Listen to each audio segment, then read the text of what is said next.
My name is Sarah, and if you'd asked me at 17 what I wanted most in the world, I would have said, for my mum to be proud of me, just once. I used to think that if I worked hard enough, if I got the grades, if I did everything right, maybe she'd finally see me. Maybe she'd look past my sister's shadow and notice that I was there too. But the day of my high school graduation, I learned the truth. Some people only see what they want to see, and some mothers only have room in their hearts for one golden child. It was June, the air thick with the promise of summer and the scent of cut grass. I'd spent weeks preparing for that day, ironing my gown, practicing my speech, even picking out the perfect shoes. I'd been named valedictorian, the first in my family to ever earn that honor. I imagined my mum in the audience, clapping, maybe even crying a little.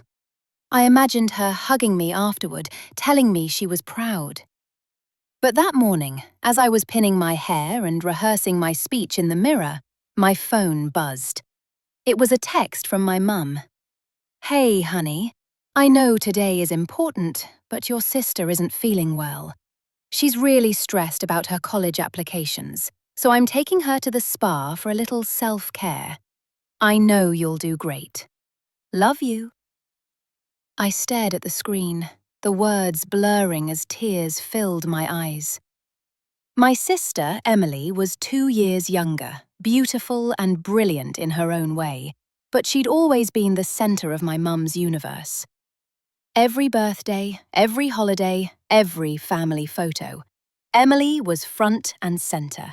And I was somewhere in the background, smiling too hard, hoping to be noticed. I tried to call her, but she didn't answer. I left a voicemail, my voice trembling. "Mum, it's my graduation. Please, just come for an hour. Please." No reply. I went to the ceremony alone. My dad was out of the picture, and my grandparents lived across the country. I sat in the front row with the other valedictorians, my heart pounding, my hands cold. I watched as other families cheered, waved signs, threw flowers. I watched as my classmates hugged their parents, took photos, laughed and cried together. When my name was called, I walked across the stage, my smile fixed and bright. The applause was polite, but there was no one in the crowd waving for me. No one shouting my name. I gave my speech, my voice steady, my words practiced. I talked about perseverance, about dreams, about the people who lift us up. I didn't mention my mum. Afterward, I stood outside the auditorium, watching the sun set behind the school. I waited, hoping maybe she'd show up late, maybe she'd surprise me. But my phone stayed silent. I took a few selfies, my cap tilted just so, and posted them online with a caption that read, "We did it." I told myself I didn't care. I told myself I was used to it. But that night, as I lay in bed, my diploma on the nightstand, I let myself cry. Not just for the graduation, but for every missed recital, every forgotten birthday, every time my mum had chosen Emily over me. I wrote in my journal, "One day I'll make her see me. One day she'll wish she hadn't missed this." The years that followed were a blur of hard work and quiet determination. I got a scholarship to a state university, moved into a tiny dorm room, and threw myself into my studies. I worked 2 jobs, joined clubs, made friends who became my family.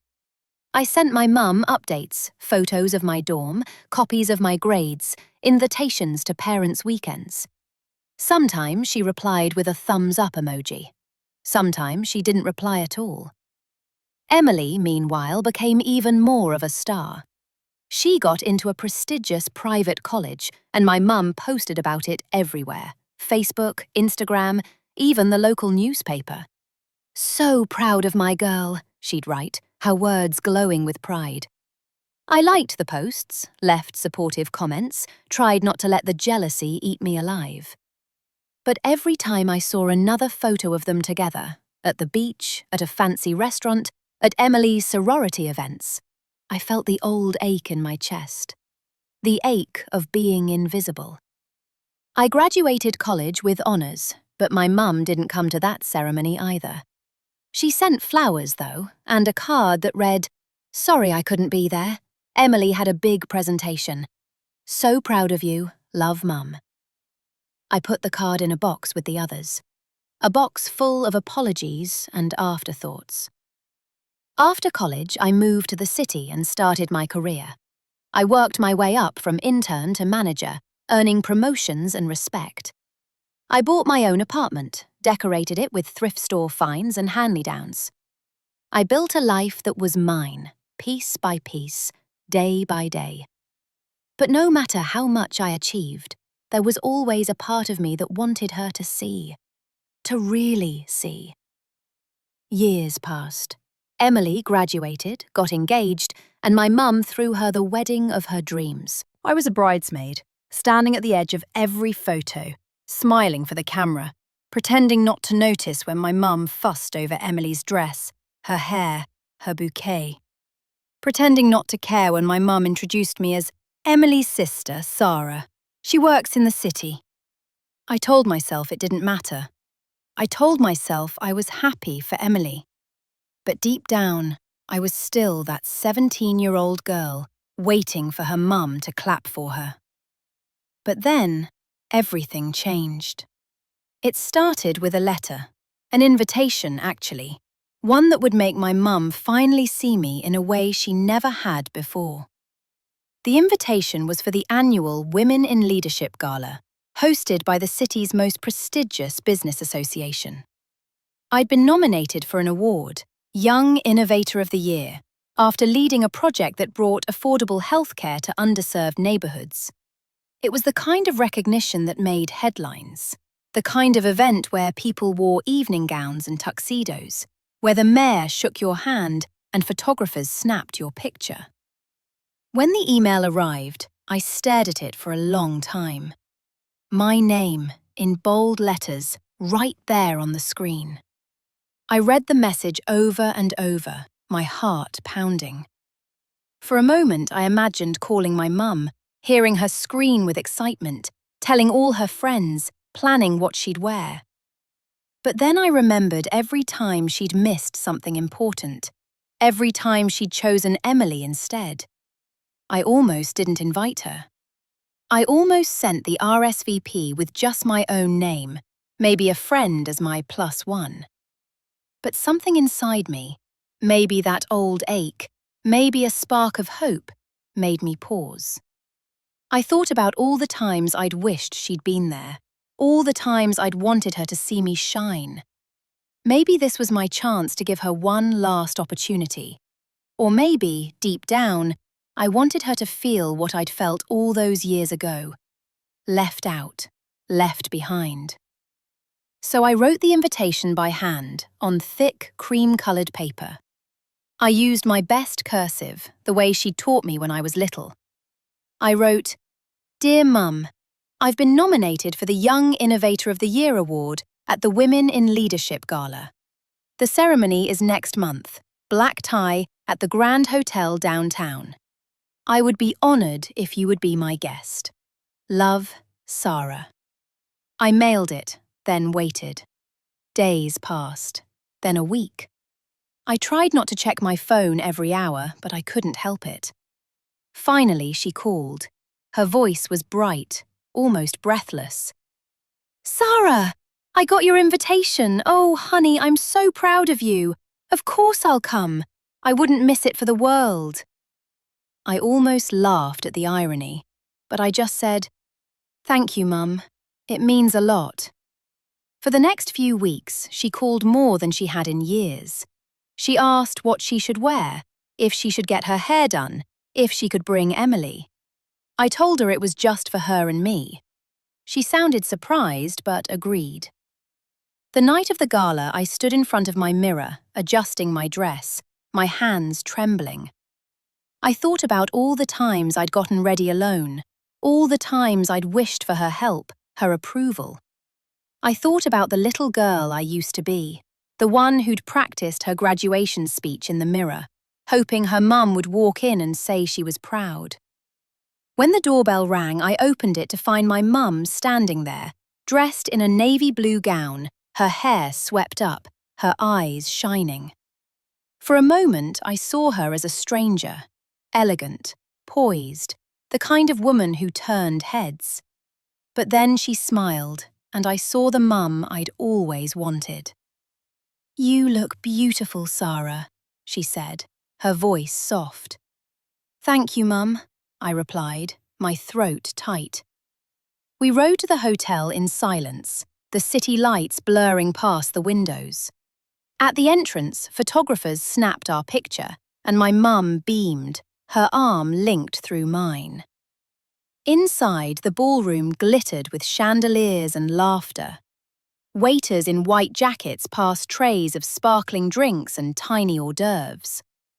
As we found our table, my mum looked around, her eyes wide. "This is incredible, Sarah. I can't believe you're being honoured here." I smiled, but inside I was bracing myself. I'd learned not to expect too much, not to hope for more than she could give. The ceremony began. Speeches, applause, stories of women who'd changed the world. When my name was called, I walked to the stage, my heart pounding. I looked out at the crowd, searching for my mum.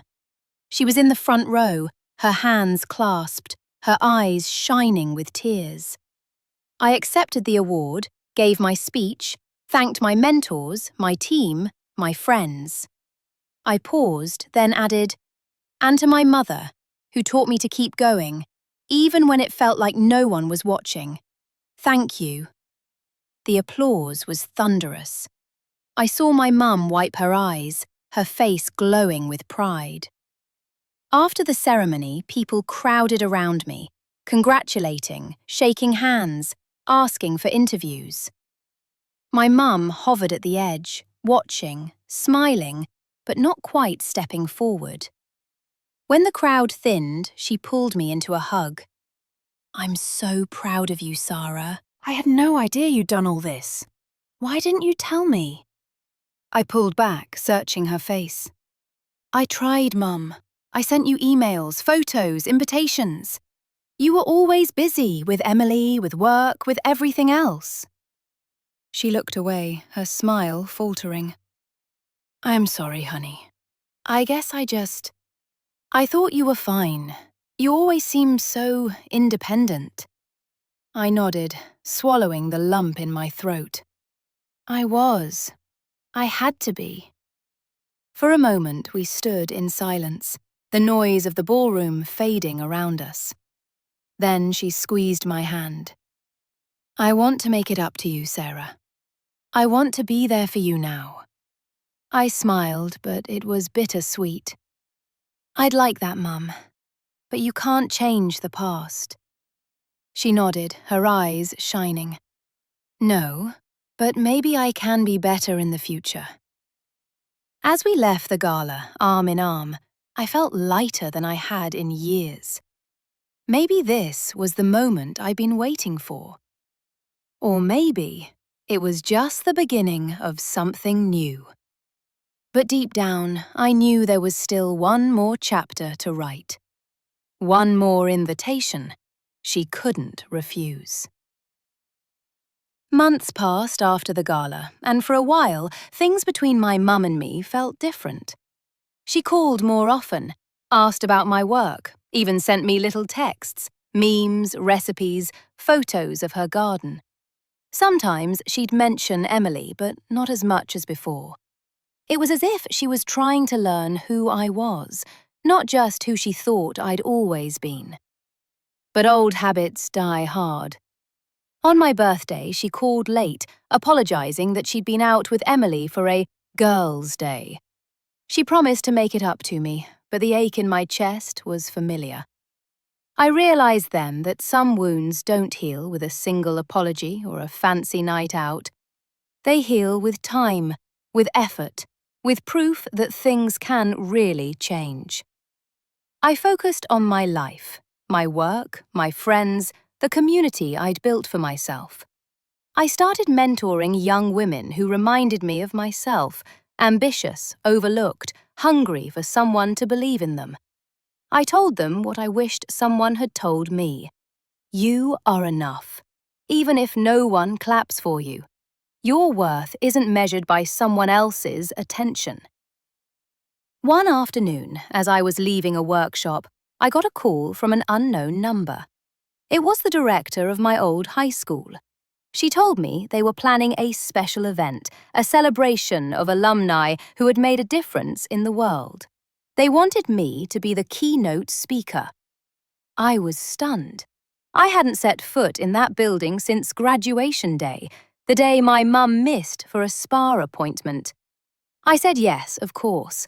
And as soon as I hung up, I knew exactly what I wanted to do. I wrote another invitation, this time on school letterhead. I addressed it to my mum, but I also sent one to Emily. I wanted them both there, not because I needed their approval, but because I wanted them to see the place where it all began. I wanted my mum to sit in the same auditorium she'd skipped years ago, to hear my story, to see the girl she'd left behind and the woman she'd become. The night of the event, I stood backstage, my heart racing. The auditorium was packed. Students, teachers, parents, alumni. My mum and Emily sat together in the front row. My mum wore a bright red scarf, the same colour as my graduation gown all those years ago. Emily smiled at me, her eyes soft with something like understanding. When my name was announced, I walked onto the stage, the lights blinding, the applause thunderous. I took a deep breath and began.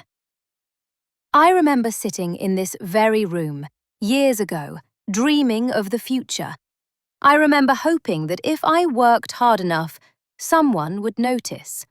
That if I achieved enough, someone would be proud. But sometimes the people we want most to see us are the ones who are looking somewhere else. I paused, letting the words settle. I saw my mum's eyes glisten, her hands clasped tightly in her lap. I used to think that being invisible was the worst thing in the world. But I learned that invisibility can be a superpower. It teaches you to see yourself, to believe in your own worth, to build a life that doesn't depend on someone else's applause. I told them about my journey, about the missed graduation, the lonely nights, the drive to prove myself. I talked about the mentors and friends who became my family, about the work I'd done, the lives I'd touched. I spoke about forgiveness, not the kind that erases the past, but the kind that lets you move forward without carrying the weight of old pain. And sometimes, I said, my voice steady, the invitation you send isn't just for someone else. It's for yourself. It's a reminder that you belong, that you matter, that your story is worth telling. When I finished, the applause was overwhelming. I looked at my mum, and for the first time, I saw her not as the woman who'd missed my graduation, but as a person, flawed, trying, maybe even learning. After the event, she came to me, her eyes red, her voice trembling. Sarah, I'm so sorry. I can't change what I did, but I want to be better. I want to be the mum you deserved. I hugged her, feeling the years of longing and hurt melt into something softer. I know, Mum, and I want to be the daughter who forgives, not because it's easy, but because I'm ready to let go. Emily joined us, wrapping her arms around both of us. I'm sorry too, she whispered. I never realized how much you went through. We stood there, the three of us, in the middle of the auditorium, surrounded by echoes of applause and the promise of something new. In the weeks that followed, my mum tried, really tried. She showed up for my events, call just to say hello, sent me articles she thought I'd like.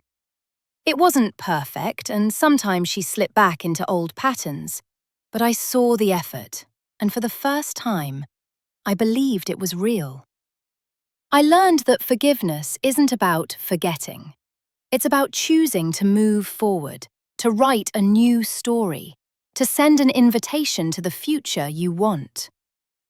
Years later, when I was honoured at a national conference, I sent my mum another invitation. This time, she was the first to RSVP. She sat in the front row, her hands clasped, her eyes shining with pride. And when I looked out at the crowd, I saw her, not just as my mother, but as someone who had finally learned to see me. If you've ever felt invisible, if you've ever waited for someone to notice you, know this: you are not alone. Your story matters. And sometimes, the invitation you send is the one that changes everything, not just for them, but for you. So tell me, if you had the chance to invite someone who once overlooked you to witness your success, would you do it? Or would you let the past decide your future?